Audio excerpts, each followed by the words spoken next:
Hello mga ka-healthy! Magandang araw po sa ating lahat for today's video. Ito na po tayo sa atong healthy tips sa episode ng mga halaman sa bakuran. So, karong adlaw ng kalamansi ta. So, ako istorya sa inyo ang health benefits nga naa sa kalamansi. So, ang kalamansi fruit mismo, kabalo naman ta nga ang kalamansi source of vitamin C. So, daghan kini siyang vitamin C contain ani. And pwede po ni siya sa naay ubo, naay sipon. So, ang sipon ani, kaning iyang balat, kaning iyang panit no, muna atong kuanon. Ato na siyang iayang ang. Kami ani sa una, amo ni siyang ginasulod gani sa among ilong.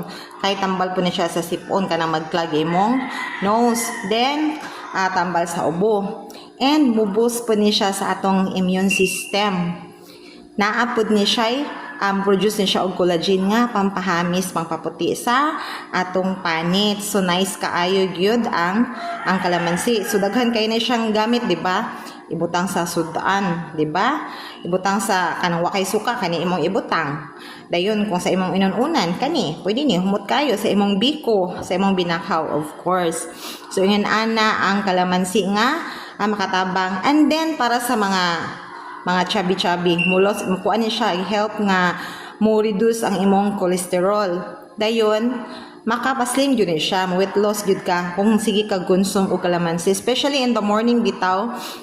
Sa ako kay medyo wala na mo koy exercise, so akong ginabuhat ang akong coffee instead of lemon, kay mahal bi ang lemon no, kalamansi akong ginabutang, ginapuga na ako duha ani moy akong gina-mix sa coffee. Akong coffee wala day sugar no. Then ang akong coffee di ay katong original yun nga anang liso sa kape, ang sinanlag mo na akong kape ginaalas lang nato na.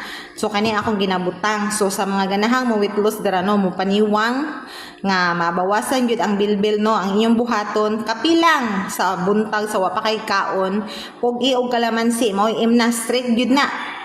Tan-awa ninyo in 1 week kung wala by effect. So, maora na. Daghang salamat. Thank you for watching. See you next episode.